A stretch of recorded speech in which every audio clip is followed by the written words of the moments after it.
Hey, you're just in time. Let's jam.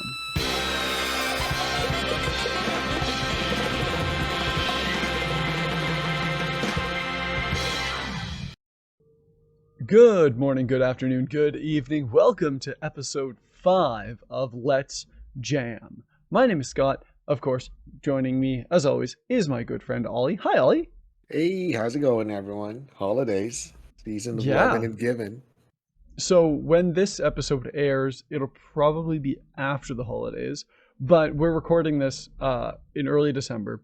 We're getting ready for Christmas. We're getting ready for good and joy, and we've got a.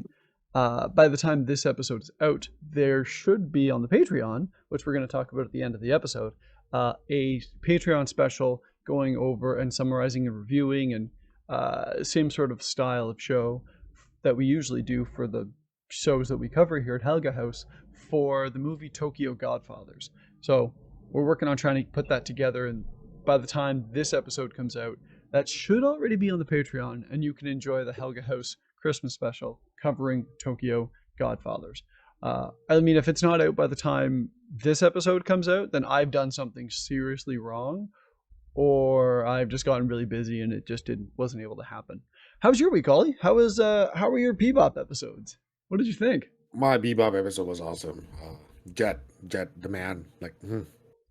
Yeah, How great was it getting to like see finally some backstory for Jet? yeah. Jet has a heart. Well, he does, but he's also like the consummate professional. He's very professional with what he does, Yeah. and this episode I think, it will shed some light to why he's like that. It makes perfect sense. Like, okay, that's why you're pretty rigid. That explains it. It's Hmm. pretty awesome. Which we're absolutely going to get into. And I was able to cover and watch and summarize, and I'll be going through episode session 9, jamming with Edward, where we finally meet the final member of the regular Bebop crew in a way Yeah, that I don't think anybody expected. me too. I'm like, oh, Like this you're. episode's a bit of a mind breaker, and it introduces some concepts that we haven't seen yet in the series, which is reminiscent of other space westerns, and also um, does things with the, I guess, cyberpunk aspects of the show that we haven't really touched on yet. Because we've talked a lot about the show being a space western, but we haven't really talked much about the cyberpunk aspects of Cowboy Bebop. You know, what's the line? Where do you draw the line between cyberpunk and sci-fi? So I've heard cyberpunk described as high tech, low life. Ow. Okay. So like high tech in slums, where Oh. everybody has access to, like, where all members of a society theoretically have access to the same level of technology, but in Mm-hmm. different, slightly different ways. Um, Okay. it's so interesting you mention that because cyberpunk is something that is more often seen and felt in context Mm-hmm. or felt in a text versus a style versus a um versus Genre? like exactly a genre. Typically the main characteristics of a cyberpunk story involve people who are generally down on their luck, um, or operate in a seedy underbelly of an area. Mm-hmm. There's usually overpowered mega corporations, Megacorps. Yeah. um, and it's in some ways like a little post-apocalyptic. Like it's always got, and there's always more. Usually, there's more to it. Mm-hmm. And spoilers for a lot of cyberpunk stories. Typically, they end with the status quo not actually changing. Most of the time, that's how it ends. or the efforts of the hero not being able to actually do anything, or Or the whole plan being a plan by the mega corporation to begin with. that's true. But it's So kind of nice because it's not like steampunk. Steampunk is very defined. It's its own genre. There's no thin line between steampunk and another genre. Usually, the most common thing is like steampunk and biopunk. Are you from yeah, okay, yeah. But steampunk is always more linked to mechanical like mechanical stuff? alternate history Yes, that's correct. versus um, cyberpunk being more alternate future. You know, that's a really good analogy, man. I'm gonna save that because that was good. That was good. I'm gonna save that. That was Yeah, that was sweet. Or as a new kid say now, that was fire. I as the will kids save say, that. That's fire. straight no capping. Straight no capping. On God. Oh, I don't understand these. Oh, Ollie, face it, we're old. like dead ass. Like who's dead? Who's like, dead? like I'm dead ass. Like who's gonna get what? I'm dead ass. Like who's gonna get you, man? I'm dead Who's ass. coming for I'm you? like, I mean, I'm serious. Like, dude, just say you're serious, man. Okay, so Moving forward, we're straight no dinosaurs. capping. Moving forward, uh, let's go ahead and dive right in to session 9, jamming with Edward. No cap.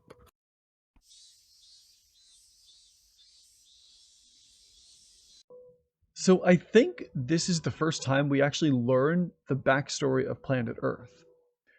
So as we learned in Sympathy for the Devil, the first space gate was on the moon, which went up in smoke in a dangerous explosion, which I guess like wrecked the moon and also caused major damage to Earth, which I think was actually a like an apocalypse situation Yeah, I'd say. because as Jet says, nothing good comes from the Earth anymore.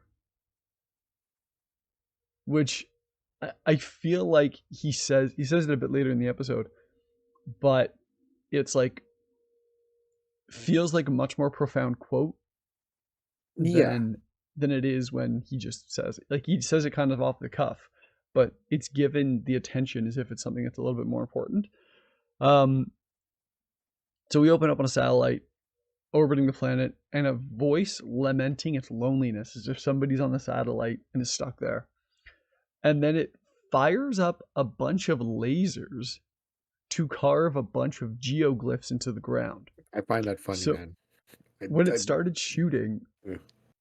I really kind of thought we were going to get like a terrorist hacking story, Nope. and that's not at all what happens, even a little bit. Question for you: would you consider that a terror attack or vandalism? Large scale vandalism. I guess it kind of would be just be event. Well, were they being carved on public land? Dog. You saw how many glyphs that satellite did in a matter of minutes. Yeah, Like, damn. cool stuff though. Um, Yeah. so we meet Edward, who's just lounging around listening to the radio and surfing the net. Cool that Edward's one of the first characters we see in this episode. They hack the Earthgate to see that the Bebop is set to land on Earth, and they get really excited, as if they know the Bebop. So, like, do you think the Bebop's reputation is starting to grow?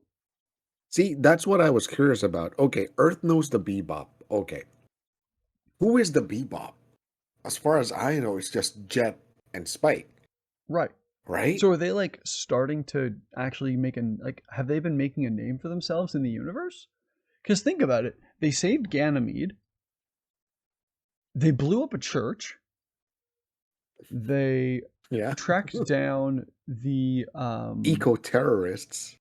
eco terrorists. Yep, they um The they Syndicate Wars. They yep, the stopped. Syndicate Wars happened. Yeah, They yeah, yeah. blew up a famous casino ownership. Oh yeah, They they did. saved VT, Heavy Metal Queen. Yep. They chased a guy into space who then was gunned down by the police Spike in the found first out in the first episode. what's her name? Victoria's real name. Exactly. Spike solved the VT riddle. Like, Yeah. we have to assume that people in the universe talk. We have to assume that, like, based on where this is going, where this episode starts off, that they clearly have some kind of a reputation that's building. They do. I'd say yeah. I'd They say that. Spike's the one who took down the kid who had been turned into an immortal. Nuclear kid. The new Basically. He could have been. like all of these things I guess are starting to Gain the traction. Bebop's starting to gain traction as Like a Helga House. well, hopefully by Yeah. the time this airs. Um, and so with that happening and continuing to happen, like we I'd have say to that assume that that's what's happening here. I'll blame the truckers for the infamy because they get around, right? They talk. Truckers literally go places. That's what they do. Word of mouth, man. Yeah. And the So cops. this is when Jet says something about how nothing good comes from the earth anymore, which again is a little bit vague but also kind of profound. Um, Back on the Bebop, our heroes are just chilling around until they hear that there's an 8 million Wulong reward for the person who hacked the orbiting satellite and created the geoglyphs. And now, this is also the first instance of a person considering that there are aliens in this world, which seems to be a characteristic of a lot of space westerns, Yep. where it's a very human-centric world or a Hmm. human-centric universe where they don't actually uh, have aliens. Okay. So, like Firefly, which is another famous space western show, I wanted um, to watch that. I never got into it. it's good. It's fun. Heard it's really long. No, it's only like one season. Oh, I'm gonna give it a Yeah, shot. it's really good. You should definitely check it out. Um, but it's like again a famous space western where there's no aliens. I haven't seen Trigun. Are there aliens in Trigun? Mhm. No. Okay, exactly. So Anyways, Vash is the alien. There you go. speaking to um space Yeah. westerns, Yeah. aliens, and how they're not really a thing in space westerns. So there's a psychic on TV, and he talks about how it's aliens, and there is relating to a famous psychic in the real world, and we'll explain it at the end of the episode. But Jet and Faye are down for the bounty, but Spike just yawns because he doesn't think that chasing hackers is interesting, and it kind of makes me rethink why Spike is a bounty hunter to begin with. Like, it feels like he's only in it for the excitement. We haven't seen the point how Spike ended up hunting with Jet. Mm-hmm. I hope they show that because I Mm-hmm. really want to know. So Jet seems kind of worried about teaming up with Faye for some reason, Who as wouldn't if he be? just really doesn't trust her. Yeah, Which I who feel wouldn't like be? we're gonna see why he has that mistrust in the next episode. Oh, okay. Carry on. Connection. Nice. Okay. Connection, but Okay. I do. So Uh, while Ed is just chilling, they're accosted by Earth police and questioned as a known hacker in the area. They literally flip a switch and take full remote control of the police's zip car and crashing it in the distance with a wide smile on their face. Clearly, this goes to show that Ed is a force to be reckoned with. question for you. Because I remember on that episode, they mentioned that Earth constantly gets hit by meteors. Mm-hmm. You know, when Ed was lounging around outside and, he hacked into their satellites. He knows where the meteors will Sorry, hit. they, Her. they. For now, it's they. They. We don't know confirmation of Ed's gender until the end of the Yeah. episode. So Ed knows where the meteor is gonna hit. So I was wondering, okay, if the Earth is constantly getting pelted with all these meteors, no wonder like there's nothing good that comes out of the Earth now. Mm-hmm. Well, you'll see when Jet goes on his investigation that the people seem to live underground or live in shelters. Mm, mm. So Ed decides to, sorry, while on their separate investigations, we see Spike napping in Bebop.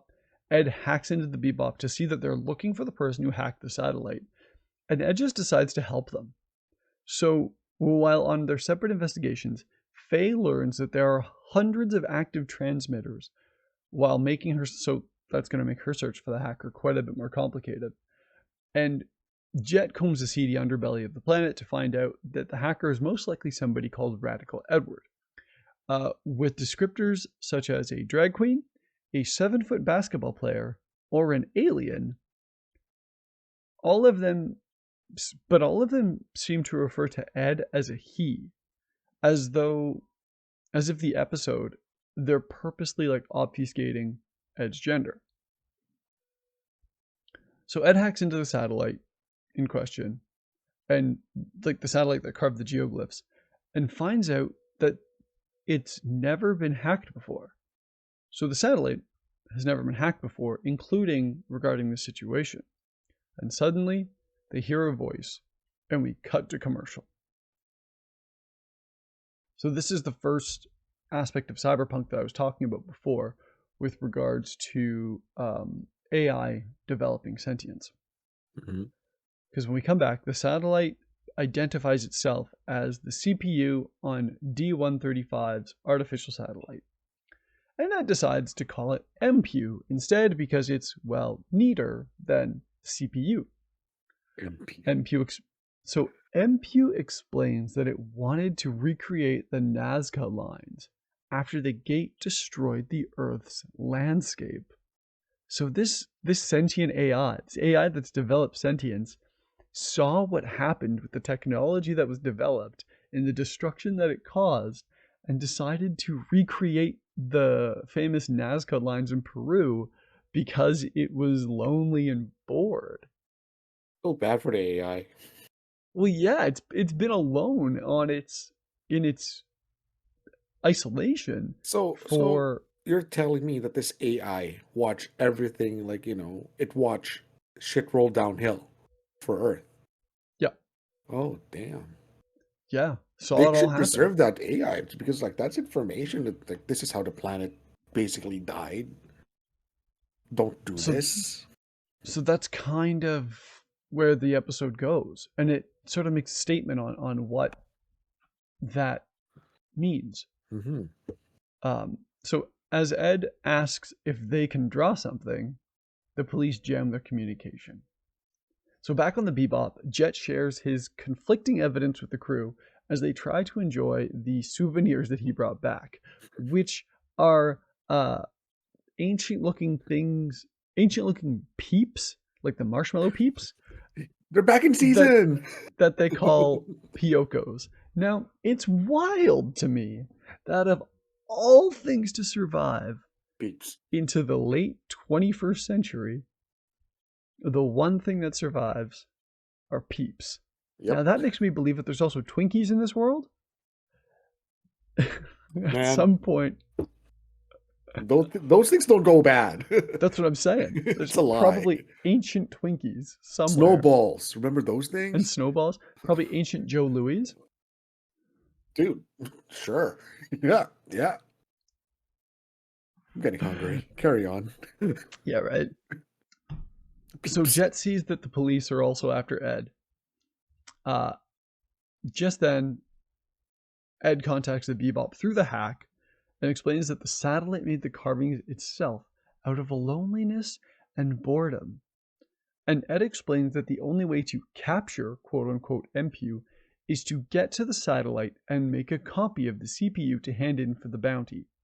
And that can only be done on board. But if anybody tries to approach the computer, its defense systems will kick in and shoot down the approach. So they have to approach without using a computer, using good old-fashioned pilot skills. Now Can I make a that, comment on that one? absolutely. That episode where they fly around dodging those lasers, by far That's my favorite space scene in anime Oh, it's gorgeous. They really go all out with those with so some of these far. like flying scenes. That's mm, So the idea, like I said, is that they have to land the ship at the satellite without using a computer guidance system. Now that gets Spike's attention he was like, oh, because Spike, as we are discovering, is a sucker for adventure and excitement. he said, you said manual. You You want said I have to. You wait. You say I have to do a cool thing. like manually? Okay, I guess I'll go do the cool thing. Oh, Spike. Uh, where are we here? So soon after this, nope, after a dramatic space battle, where Spike manages to get close enough to make a hard copy of MPU, they manage to turn in the bounty. But after this, there's an episode of Big Shots announcing that computer programs cannot be turned in as bounties, meaning that our heroes, once again, do not get paid. Now, we end the episode with Spike lamenting that there are three things that he hates in this world: kids, animals, and women with attitudes. And now all three All are packed three. into his ship. And finally, we see the geoglyph that Ed requested to be carved into South America as they fly away from Earth. While Faye confirms that, just a weird off comment, that Ed is actually a girl. But Ed will continue to refer to themselves as Edward going forward. So even Ed will not refer to themselves with pronouns. They will simply use Edward or Ed. Like I said, nothing good ever comes from Earth. You want to tell the listeners Ed's whole name? The mouthful one? Do you have it? Because I don't think Yeah. I don't think I wrote it down. So Ed's full name is Edward Wong Hao Pepelu Tivruski the Fourth. Love it. The fourth. So some other fun references in this episode. So the name of the episode, Jamming with Edward, is the name of a Rolling Stones album from 1972. The Nazca drawings in Peru are actually legit, and the AI that like recreated them, when they recreated them for this episode, actually tried to make them as close to the originals as possible. And the psychic on the TV talking about aliens, his name is Yuri Kellerman, which is a clear reference to the real world psychic who's been like defunct and shown to be a complete fraud, Yuri Geller. So if you look up old Yuri Geller clips, I think there's definitely one of him just being frauded completely. And there is nothing, few things in this world are more satisfying than watching a charlatan get their comeuppance. And this guy, it's oh funny. man, this guy gets smoked. And it's so good. Yeah, the downfall of an illusionist. The Yuri Geller. Absolutely. So that's the episode, eh? That's the episode. So it kind of wraps up into a nice little bow. We've got our newest and final member of the Bebop to join our crew, and they go off on their next adventure. All right. So we're going to hit up episode 9. Do you have any more thoughts before we jump into episode 10? Having a lonely AI in a Tamagotchi, it's kind of scary. At least he doesn't have lasers anymore. No, it does. It still has all the lasers. Oh, what? Like it's still fully. So literally all they did was they made a copy of it. They didn't take it away from its hardware. Oh, so they made a copy of it to turn into the bounty. So MPU still has lasers. MPU was still in the satellite, and still has the lasers, and still has the defense system, and all those other things. Yeah. So they kind of left MPU in orbit. Oh. It's kind of a jerk move when you think about it. So there's this lonely satellite that made friends with Edward. So instead of making and taking it with them and like being friends with it and like giving it a potential life. I mean, how do you feel about like having a Tamagotchi in your pocket right now who has access to all those lasers? Well, it's with the right hacking. It's Something lonely. like this would have access to all kinds of information. Just want to say, you have a Tamagotchi with lasers in orbit. Spooky stuff. No, Yeah, no, and they turned it into the police. no mames. Well, they turned it into the police, but that's not to say that like once the police are aware of what actually happens, it might not be like as big of a deal now that the police are aware of what MPU is and that the AI has managed to gain sentience. I wonder if this is the first instance of something like this happening in this world. I mean, I'm pretty sure AI already exists in this timeline, but a sentient one is kind of scary. Well, the idea that it could gain sentience Oh, or something close to sentience, something that appears to be sentience. man, I can give you a list of how many stories it tells the world ends the moment AI has sentience. You know what's a good example? Warhammer 40K. Yep. AI is considered heresy. Yep. It happens in Dune as well. Leads to Dune? The AI takes over, and the only way that humanity gets anything back is through something called the Butlerian Jihad, which is like a war waged across the cosmos, and leads to a complete banning on any machine that is built in the image of humans and can think. So no thinking machines ever again. That's scary. Which leads to space feudalism. Oh no. Which 40K Warhammer. Spoiler alert, in Dune leads to religious doctrine taking over and the church and state is one. Well, creating false prophecies which turn out to be real. See, that's a scary thing, man. And it gets better. Oh which no. Then leads to a guy basically running a new jihad and taking over the entire universe, like the Emperor. Big E. Whose son... Oh, I did not expect to go down a Dune rabbit hole. Whose son then merges with a giant sandworm, lives for thousands of years, and like is meant to protect humanity. Is that the guy that rolls out in a like aquarium thingamajig and no, is that the guy? Those are the guild navigators from the OG Dune movie. Yeah.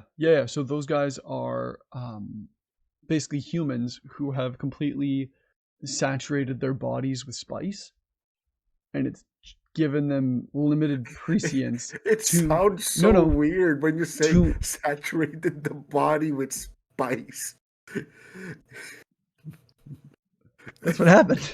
I mean, if you don't know what we mean by spice, Scott, please explain what spice is in the first, like a quick blurb. What spice are we talking about? It is the it's an element material. It's a legitimate like mineral. Yeah. Only found on the planet Arrakis, which comes from the sandworms in some way. But also the sandworms need it to live. And it gives people, it's super addictive. It gives people like limited prescience to see the future. Yeah. It's not the food spice you guys are thinking of. This is but apparently it tastes like cinnamon. I digress. And so these guild navigators that you're thinking of are space cocaine. Should we just call it space cocaine? It's man. It's kind of like space cocaine and space meth rolled into one, because it makes you crazy. You get addicted to it. You die without it. But it also lets you see the future. Okay, kids, don't do spice. Bottom line up front. Don't do space drugs. Don't do space drugs.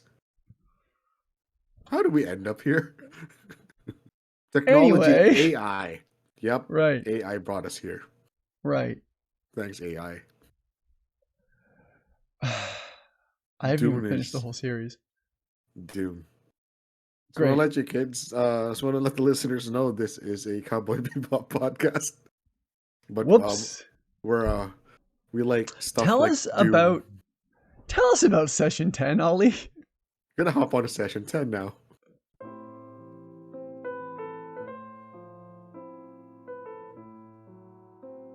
This is our boy Jet's story. What's the title of this one? The Ganymede Ganymede Elegy. Elegy. Yeah. All right.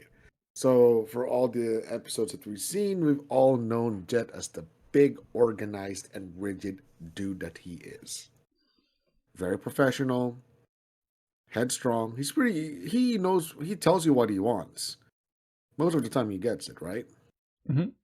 So the episode starts with a guy tied up in the brig of the Bebop, and then we see Ein barking away at this guy. Now, Buddy thought it's a great idea to kick a can towards Ein, and we hear Ein whimpers. I wanna slap the guy around a bit. So you Immediately, we hate this guy. you don't do no, you don't do that to dogs. Nope. But then again, Ed pops out of the vent like a sussy person that he is. They are. Plops down, and then doesn't move. So Buddy thought Ed was dead. Starts kicking around. Ed feral mode. Jumps on the Starts guy. biting. Latch on the guy. Starts chomping on the guy. Falls down. Starts chomping on the leg. And yeah, and we hear the guy screaming. Now, Great opening. this is the real opening now. So the scene cuts Mhm. to Jet staring at an old pocket watch. Like, this is space travel time. This is now, like, futuristic. But for some reason, he's staring at a pocket watch, right? And then Mhm. while that's happening, he's starting to have flashbacks of his time back then. It's very cryptic because it shows you a scene that he's coming back to an empty apartment with this pocket watch that he's looking at on top of a piece of parchment. Probably a note. And then he snaps back. Oh, also, there was a scene of a woman walking away. So, Mhm. Jet has a woman? Okay. Okay. Jet had a lover. This is good. This is good. This is good. And then Jet snaps back to reality, and then Spike was asking, like, hey, do we have our landing details about this? And then Faye starts chirping on Jet. She says that, oh, are you thinking about a woman that cried over you, Jet? Or a woman that you cried over? Now Mhm. that struck a nerve on Jet. So I was like, oh, buddy cried over a girl. So Jet was like, yeah, whatever. I'm just going to get the landing deets going on. Then he established connection with the Ganymede police. Mhm. And then fair enough. After that, the guy on the other end says, Jet? And then Jet was like, Donnelly? So they were Donnelly? Donnelly? Yeah. So they were old buddies, right? So they were like talking about stuff like it's been 8-10 years that he hasn't been back to Ganymede. And then Donnelly mentioned, oh, this girl, what's her name again? Alyssa. She Mhm. still owns the bar La Femme. La fin. La Femme. La femme? La Femme. La femme? Or the End. And she still runs it. Yes. So What an apt name for a bar. it's a nice name, dude. Mhm. And then the crew lands, and then Jet was like, I'm gonna head out. I'm gonna do some personal stuff. So we get shots of Ganymede here. It's funny that it looks like Earth. Super earthy. Well, it's Earth. It's like Earth, but like isn't so. Ganymede is actually okay. So Ganymede is actually a moon around Jupiter, one of Jupiter's Yeah, moons. yeah. It's the one that is covered in ice and Mm-hmm. is said to have like oceans underneath. Yeah. It's one of the only known planetary bodies that we know of so far in our solar system that actually has liquid water on it. And so the Ganymede of Cowboy Bebop is terraformed, obviously, or aquaformed. And like the temperature's brought up, it's given an atmosphere, and it's kind of like mostly covered in water, and the only human settlements are like these big machine islands. And that's what Ganymede is. It looks like a normal port town, to be honest. It feels very tropically. I was like, okay, this is not bad. Ganymede's not bad. It's not like Earth getting pelted with meteors 24/7, right? Nope. So But Ganymede, it's you it's would think, livable and people live yeah, there. yeah, you would think that this would have more industry compared to Earth, but And it's for also some where Jet's reason, from. yeah, hometown. Mhm.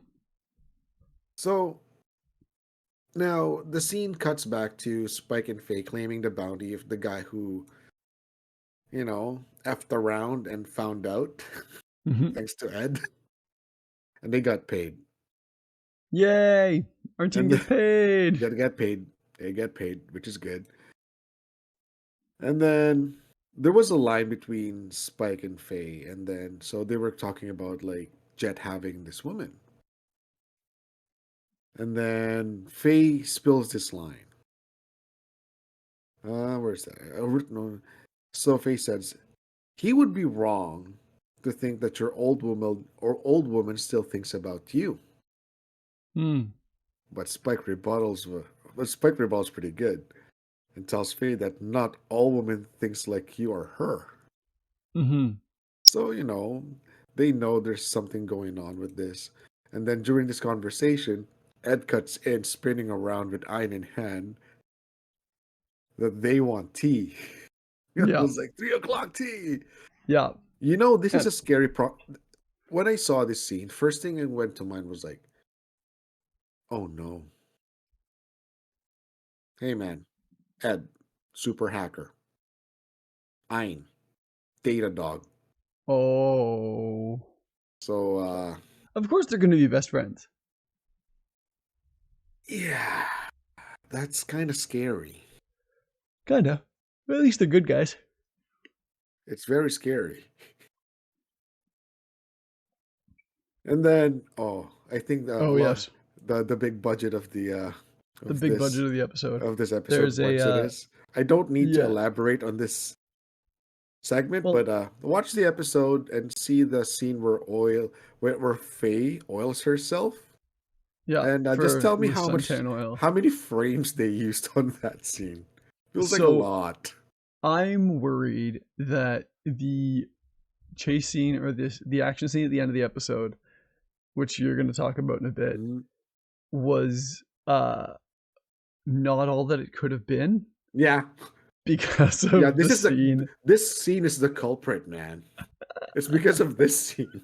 That's Yeah. what, like, oh, Yeah. there's gonna be a chase scene in this episode, but But we yeah, need to get the fan service.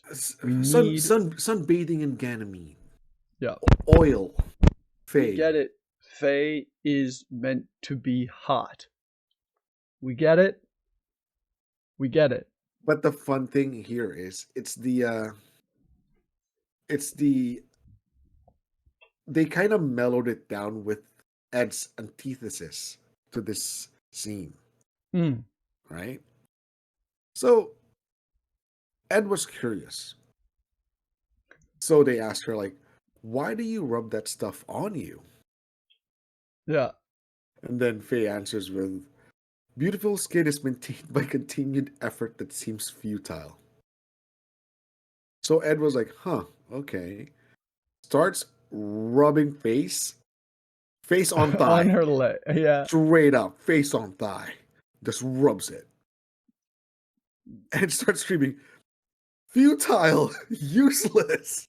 And starts laughing. I'm like, is he telling that They. what you're doing is useless and futile, or like you just get it, or just saying it? It's Yeah. I don't know. It could be one or the other, but it's just funny, like Yeah. how Ed does this. Mm-hmm. So now our boy gets to La Fon, the bar, Mm-hmm. and then there was one guy sitting in a bar. Mm-hmm. Buddy asked him who he is. Jet answers, an old friend. I'm pretty sure Alyssa, this chick, heard that voice, comes running out the bar. Mm-hmm. Pretty sure she did. Yep. So Alyssa pops up. She's a beaut, but then again, she says, he's my guest. So Buddy Boy walked out. So we see this odd interaction that these guys are no stranger to each other. So Alyssa asks Jet, like, you want a drink, I assume? And you're the last customer of this bar. Because the bar is closing down. Because there's not much business in Ganymede. I guess back in Jet's days, it was a bustling port town. So they were making a lot of like transactions and stuff like that. And she mentions to Jet that she intends to move to a new town, but Jet says the mortgage now on the new islands is ridiculously high. So that being said, we start to think, okay, so there's a rich and poor side of town, right? Mm-hmm. So there is a big separation between social classes in Ganymede. I think the same with other planets that we've seen before, right? Remember that episode where Ayn, it's like space Hong Kong. And then this one is different. Mm-hmm. And then Alyssa says, don't worry, I have Rent with me. And now I am a mother of 3. Mm. You can see the pain. You can see the Yeah. pain. You can see the Jet's pain. not stoked about He's this. not stoked. And I'm like, oh, you get knocked up. I was like, oh damn. Like, why would you tell that no? Well, she was joking. Turns out she was joking about that part. Yeah, that's good. So she asked Jet, have you been? I've been traveling space with a bunch of weirdos. As a bounty hunter. Yeah. Which he's not lying. No. Right? No. Now, this is where Jet gets to business. Mm-hmm. He puts down the pocket's watch, and then asks Alyssa if she remembers. Now it cuts back to the Bebop. So we see Spike working on Swordfish, right? That's his ship.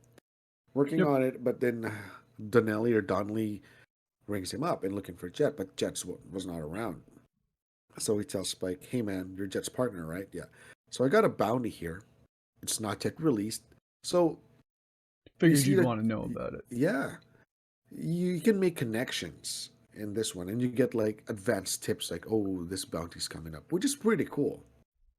And the name of the bounty was Rent Salonius.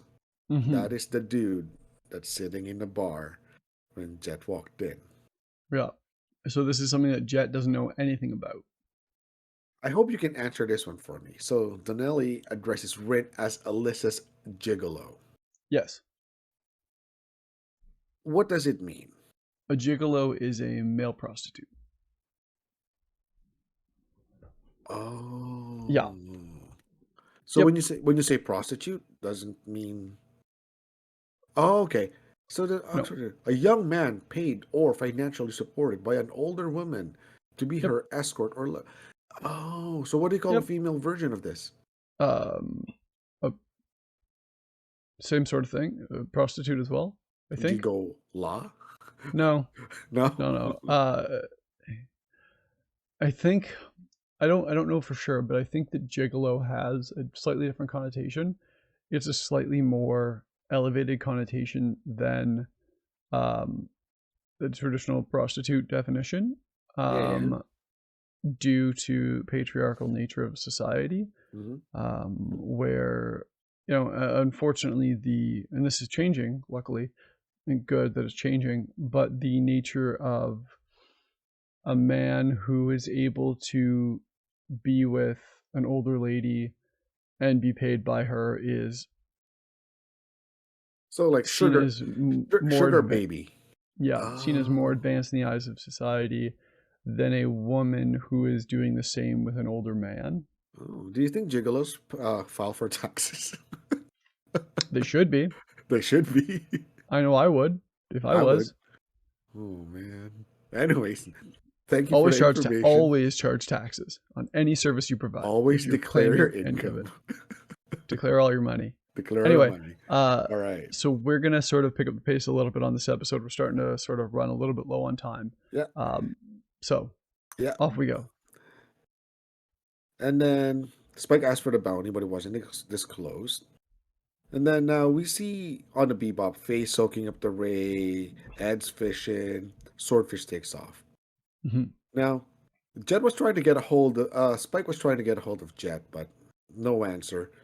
Mhm. Then back in the Lafon, we can see the Now, soft side of Jet that he says, like, whenever he comes back home back then, she's waiting for him. That was all he needed. He was happy, he mhm. was content. But one day he just came home with the watch shut close and a note that says farewell. But he didn't felt sad. Right. He just couldn't grasp the reality that that thing happened, and then gradually he became numb to it. Stayed for 6 months though.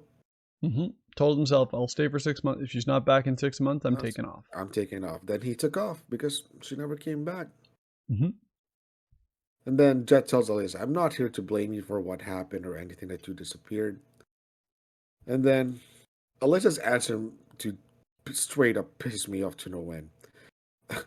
Alyssa tells Jet that for him, time stopped in Ganymede. It's a story from a long time ago. She doesn't remember at all.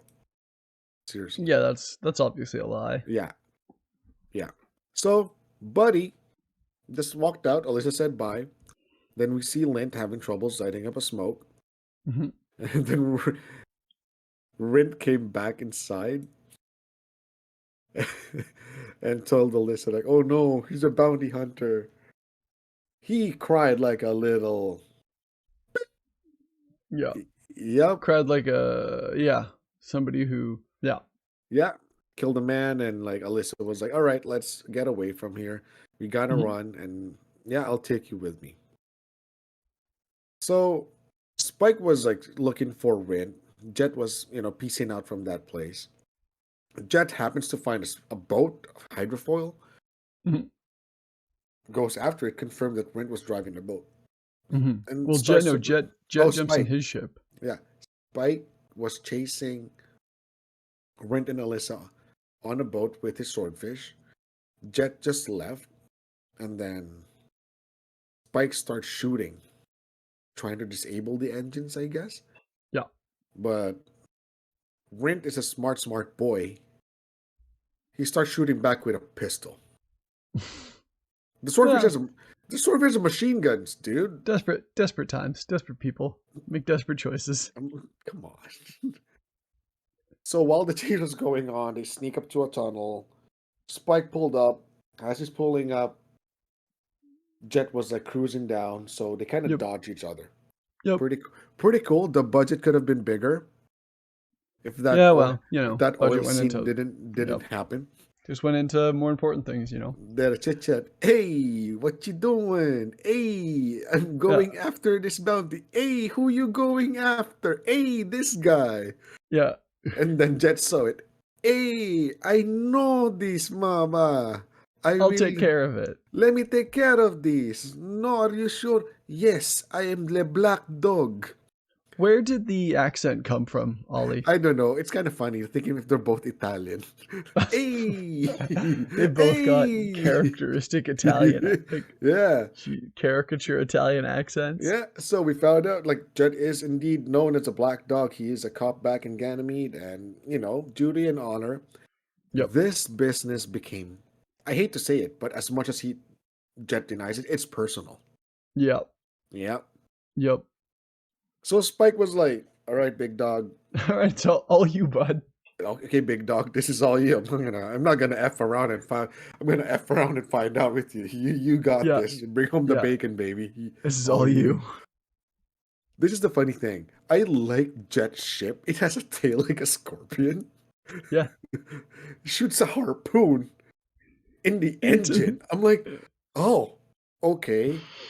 Face ship, bubble cockpit, revolver arms, pinchers. Cool. Yeah. Spike, machine gun, artillery in the middle. Awesome. Jet, scorpion tail. I was like, Well, that's all he alright. needs. See, what's great about Jet is that he's such a badass. That's all he needs. He doesn't need guns. He just needs a harpoon and a chain. We don't know, man. He might be packing there. So the chase happens, disable the engine, boat runs ashore. Jet makes a dramatic like skid drift, gets off the ship. Yep. And this scene pisses me off because Alyssa is holding a gun against Jet. I'm gonna be. You have to bleep me out. Buddy is on the ground crying like a little. Alyssa is holding the gun on Jet. So I'm like, really, Jet? This is the girl?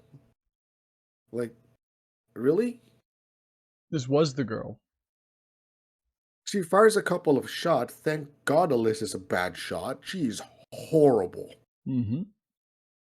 So Jet explains, okay, your man killed a man. If you keep running away, someone's gonna go after you. Yeah. You're gonna be an accomplice to this. Mm-hmm. If you guys get caught, he will be detained and you're free to go. You have time. Don't do the dumb thing. Mm-hmm. And I love how this is where the real reason comes out why Alyssa left Jet. Yeah. So Alyssa tells Jet she always felt that when she was with him, she feels like she just have to hold on to him. She doesn't need to do anything. Mm-hmm. Everything's okay. Everything's fine. I'm here. Don't worry about anything. She was completely lacking in independence. Yeah, she felt I don't know, maybe, possibly, yeah, she felt so dependent on Jet that life is so easy for her. Mm-hmm. But she wanted to do her He own made thing. all the choices. He made But yeah, all the she choices. And she knows, she hates it because, like, she knows Jet's right. Yep. He was always right. He always had the right call. He always made the right call. Right? Mm-hmm. So that's why she left. So eventually, Alyssa gave up. And then Buddy tried to run. Jet grabs Rent, gives him a good one in the face, Yep. and tells him, like, dude, be strong. You gotta protect this girl. And like, you'll be fine. You'll be fine in prison. Like, You'll be, you know, it'll probably be a self-defense case. Like, you're exactly. You know, before we wrap this episode up, have you heard about the 80% rule of loving? This is funny coming from you, man. no. So it's like this, man. Like, sometimes, I'm not saying all women, or like, this might apply to anybody. When you're getting love and you feel like it's 80%, like, okay, it's 80% is good. 80% is good, right? You're happy. Like, you're getting 80% of their love? Yeah. And then Okay. you realize, where'd the 20% go? Oh, I want that 20, right? Because you're only Okay. getting 80. That person sees a 20% on another person. Oh. Goes for the 20%, not even thinking. You're leaving the 80% for a 20. So, you know what? When you love someone, just, just be there. Take the 80. Just enjoy the 80. Take the 80. Don't go for the 20 that you're missing. Yeah. And that is next episode, people. Alyssa, you gotta bleep me. Alyssa, I love it that I give you heads up. Alyssa, you are. I don't like you.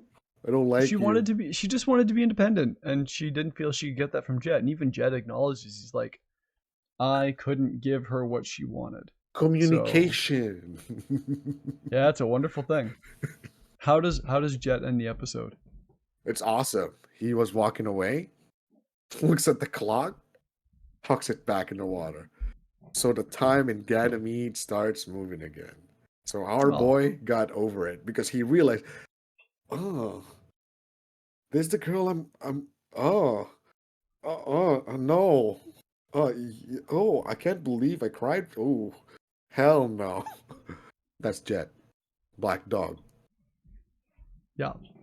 And thus wrapping up another episode of Cowboy Bebop.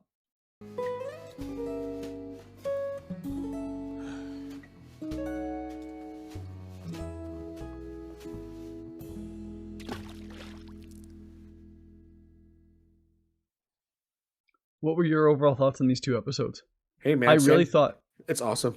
Sentient lasers, bored and lonely. I'm gonna make glyphs. I really thought this was going to be another Depresso Espresso episode. No, I'm done with that shit, man. Come on. I hate it when I end up with those episodes. Yeah. Like, oh no. So a couple other things that I noticed in this episode. So an elegy, in case you're wondering, is a piece of music type of piece of music that's literally like a more mournful poem, usually for the dead. And so at this point, I think it's all about Jet, grieving his past relationship and finally getting over it.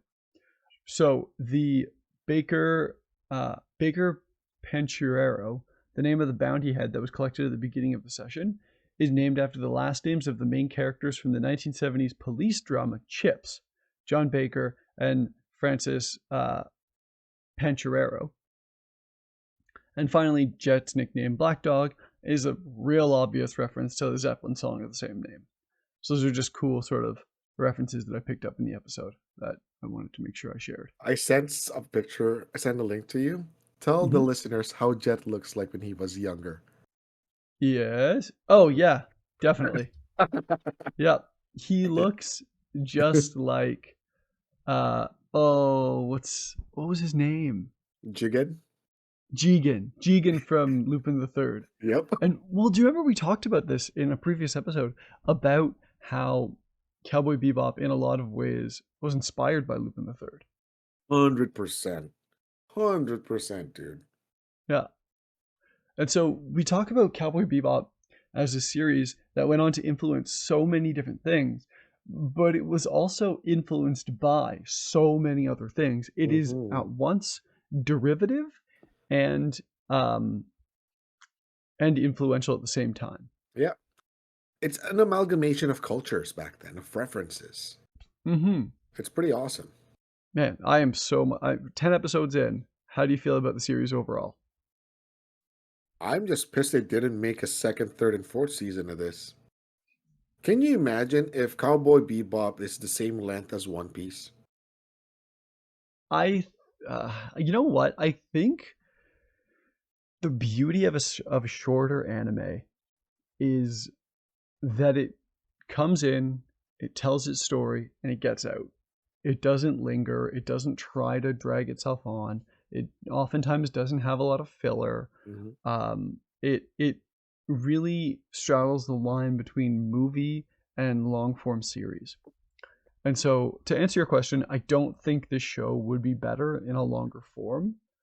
I think that having it as a shorter a series on the shorter side lets the creators say what they want to without having to go overboard or try to keep the story going. Like, when the story is done, and that's okay. And they're happy with moving on from there. And the people who made this show did move on to make, like we said last week or last episode, some of the most influential and some of the biggest anime that we know about that's existed. And so to see that these people cut their teeth on something like this was their starting point, is pretty incredible. It's a very strong starting point. And again, all hand drawn. Yep. And it just hits different. Anything else you want to add before we wrap up? That's about it, man. Fantastic. So thank you once again for checking out this episode of Let's Jam. If you are a big fan of what we're doing here at Helga House Productions, I'm going to invite you to check out our Patreon at patreon.com/Helga House. There you're going to find extended episodes of this show and our other shows here as well. By the time this comes out, we should have a couple of exclusive Patreon specials as well. And we'll be trying to organize some community game nights. We might even at this point, again, I'm sort of putting a time clock on myself here at this point. Maybe at this point we've even got a merch drop started or something along those lines. But the best way to stay on the inside track for Helga House and all things happening at Helga House is by checking out our Patreon at patreon.com/Helga House. If you are watching this episode on our YouTube channel, we invite you to subscribe to the channel, leave us a nice like, and tell us what you think about these episodes down in the comments below. And if you are listening to this episode on your favorite podcast app, following us and leaving a review helps us immensely. It's the best way we spread the Helga House word. So thank you once again for checking out this episode of Let's Jam.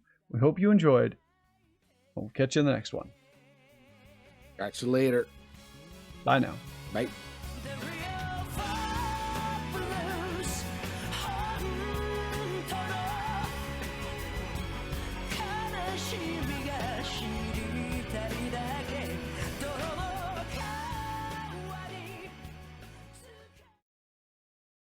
This show was proudly produced by Helga House Productions.